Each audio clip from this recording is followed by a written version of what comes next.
জীবনে কিন্তু কখনো এমন একটা মুহূর্ত আসে যেই মুহূর্ত কিন্তু আমাদের জীবনের মানে আগে কি হবে, আগে কি হয়েছে বা পরে কি হবে সবটাই কিন্তু পাল্টে দেয়। তো hello guys, welcome back to my channel Bengali মেয়ে নন বেঙ্গলি বউ টং মিষ্টি ঝাল ব্লগে তোমাদের অনেক ওয়েলকাম। আশা করি তোমরা সবাই খুব ভালো আছো, সুস্থ আছো। আমি একটু অসুস্থ আছি বন্ধুরা, আর মনের দিক দিয়ে অসুস্থ, শরীরের দিক দিয়ে অসুস্থ। তো সবটাই আমি তোমার সাথে শেয়ার করব। কালকে ব্লগও দিইনি, আর আজকের ব্লগটাও অনেক ছোট্ট করে তোমার সাথে শেয়ার করছি। তো চলো, ব্লগের শুরুতেই দেখছো সকাল সকাল ছাতু বানাচ্ছি। তো এটা হলো বন্ধুরা শুক্রবারের ব্লগ, ঠিক আছে বন্ধুরা। শুক্রবারে এই ব্লগটা শ্যুট করেছি তোমার সাথে, বৃহস্পতিবারে শ্যুট করেছি, শুক্রবারে শেয়ার করবো বলে, বাট তোমার সাথে শেয়ার করা হয়নি। তো সকাল সকাল এখানে অনেকটা ছাতু গুলছি, কারণ ছেলের জন্য তো রোজ সকালে ছাতু গুলি, কিন্তু গ্লাসে অল্প করে। কিন্তু আজকে আধ বাটি গুলেছি, বুঝতে পারছো কেন বন্ধুরা? আজকে ছাতু বর খাবে, কারণ আজকে বরের অফিসে এখন দুদিন ধরে একটু বেশি কাজ চলছে, অন্য কাজ চলছে অফিসে। তো সেই কাজের জন্য বরকে দুদিন এখন সকালে মর্নিংয়ে তাড়াতাড়ি যেতে হবে। তো ওই জন্য বর ভাত খেয়ে যাবে না, টিফিন নিয়েও যাবে না, খালি একটু ছাতু খেয়ে আর চলে যাবে। ওই জন্য বাটিতে একটু বেশি করে ছাতু বানালাম, ছেলেও স্কুলে খেয়ে যাবে আর বড়ও খেয়ে যাবে। তারপর এখানে চলে এলাম ছেলের স্কুলের ব্যাগটা গোছাতে, আর এরপরে যাব ওর জন্য টিফিন বানাতে। তো সকাল থেকে মানে কাজগুলো গোছাচ্ছি, ভাবছি ওকে টিফিন কি বানিয়ে দেবো, কারণ কালকে ওরও একটু পেট গরম হয়েছিল।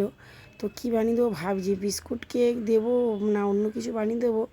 তো যাই হোক, ভাবনা চিন্তার মধ্যে একটা ভাবনা চিন্তা তো করেই ফেললাম ভাবতে ভাবতে। তো তোমাদেরকে দেখাবো কি বানাচ্ছি। তো এখন দেখো বোর্ড পাঠাচ্ছি রুটিনের সাথে, কারণ এখন ওদের ইউনিট টেস্ট চলছে। ইউনিট টেস্ট মানে 20 নম্বরের ক্লাস টেস্ট আর কি। তো ওই টেস্টের জন্য এখন করে বোর্ডও দিচ্ছি, কারণ টেস্ট কপিতেই এক্সামটা হয়, কিন্তু ওই বোর্ডের মধ্যে চিপে রাখলে তাহলে সুবিধা হয় আর কি।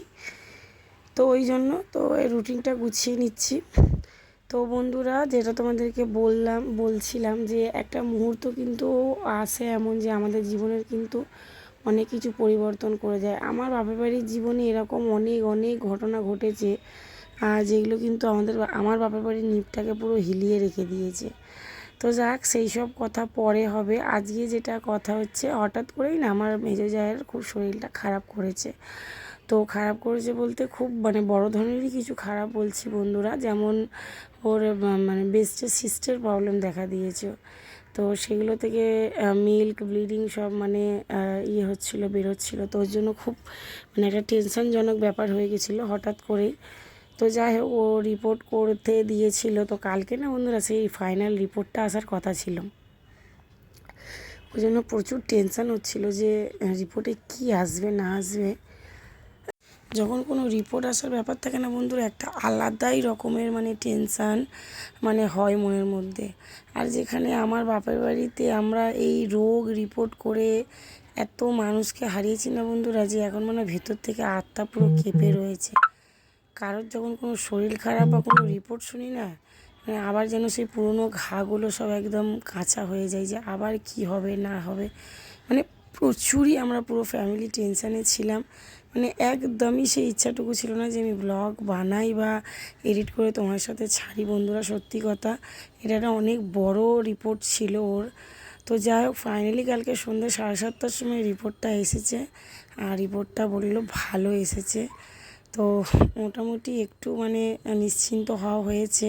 মানে রিপোর্টটা ভালো এসছে, বাট ওর যে রোগটা মানে ওর যে সিস্ট এইসবের যে প্রবলেমটা হয়েছে, সেটা তো ওটি হবে কি মেডিসিন হবে সেটা পরে, এটা অন্য ডাক্তার দেখিয়ে আলোচনা হবে। কিন্তু ডাক্তারের একটা বাজে কিছু সিদ্ধান্ত ভাবছিল, যেটা নিশ্চিন্ত হওয়া গেছে আর কি রিপোর্টটা আসাতে। তো এই টেনশানের জন্য বন্ধুরা কালকে ব্লগ দিতে পারিনি। আর শরীরটা তো খুবই খারাপ, মানে মাথা যন্ত্রণা, হাত পা যন্ত্রণা আমার নিজেরও।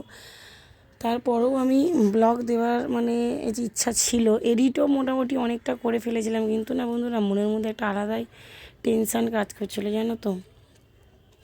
মানে কি বলবো বন্ধুরা, এত মন খারাপ হচ্ছিল যে কি বলবো। তো যাই হোক বন্ধুরা, আমি মানে যারা দেখবে যাদের ঘরে রোগ জ্বালা নিয়ে মানুষ ভুগেছে বা মানে মানুষ হারিয়েছে না, তারা জানে যে এই জিনিসগুলো কতটা মানে টেনশনজনক হয়। তো যাই হোক, এখন মোটামুটি সব ঠিক আছে বন্ধুরা। তো বর চলে গেছে সকাল সকাল, তখন কটা বাজে, 7টা বাজে, ছাতু খেয়ে। তারপর ছেলের বললাম একটু পেটটা গরম হয়েছে বলে ওকে সেই অল্প করে চিনি ময়দা এই আটা দিয়ে গোলা রুটি বানিয়ে দিয়েছি 2টো।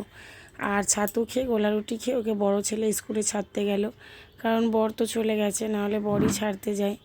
আর বৃহস্পতিবারে এই যে সন্দেশ, দেখো আমি বললাম না বন্ধুরা এটা বৃহস্পতিবারের ব্লগ ছিল, তো এই যে বৃহস্পতিবারের সন্দেশ ছিল, ওই সন্দেশটা ওর টিফিনে দিয়ে দিয়েছি। আর এই যে 2টো গোলা রুটি, আর আরও একটা না 2টো রয়েছে, ওটা মানে বড় ছেলে খেয়েছিল। তো যাই হোক বন্ধুরা, তারপর বেলা দুপুরে এই যে আমি বসেছি। রান্নাবান্না সেরকম কিছু নেই, রান্নাবান্না বলতে ওই ডিম সিদ্ধ, ভাত করেছি আর আলু ভাজা। আর ফ্রিজে আগের দিনের ডাল, উচ্ছে ডাল, তারপরে তোমার সেই রাতে চিকেন করেছিলাম, সেই ঝোল আলু সব রয়েছে। আর বিশেষ কিছু করিনি, বর খাবার নেই, আর সত্যি কথা বলতে রান্না করার ইচ্ছা নেই। আর আমার ছেলেদের ডাল ডিম ভাজা হলেই ব্যাস হয়ে গেল। তো যাই হোক, পেটটা গরম করেছে বলে আর ডিম ভাজা দিইনি, ডিম ভাতে দিয়েছি। আর এদিকে দেখো বন্ধুরা, চা রুটি খেলাম অনেক দিন পর, আলু ভাজাও ছিল। আলু ভাজাটা শুধু বন্ধুরা পাতে সাজানোর জন্য নিয়েছিলাম। ওদিনই তো কোনো টিফিন নিইনি, বড় ছেলেকে পয়সা দিয়েছিলাম। ওর যেমন নিয়ম করে রেখেছে সপ্তাহে একটা দিন ও বাইরের টিফিন খায়, 5টা দিন আমি বানিয়ে দিই, একটা দিন ও বাইরে নিয়ে নিয়ে গিয়ে খায়। তো ভাবলাম ওই দিনেই দিয়ে দিই, বর নেই আর টিফিন করব না। আর রাতের রুটি ছিল, সেই রাতের রুটি দিয়ে আর আমি কি বলবো করতে এসেছিলাম, রাতের রুটি দিয়ে মানে চা খেয়েছি, কথা গুলিয়ে যাচ্ছি বন্ধুরা। তো তারপর কী বলতো বন্ধুরা, আমার বৌদি এসেছিলো হঠাৎ, তো আমি এই জিনিসটা খেতে না খুব ভালোবাসি। আমি বলছি না আমার শরীরটা ভালো না, মন মেজাজ ভালো না বলে ও না, ও মানে ও জানে না আমার বাড়ির পরিস্থিতিটা, ও মানে শরীরটা ভালো না বলে ও দুম করে এই সব কিছু নিয়ে উপস্থিত হয়েছে। তো যাই হোক,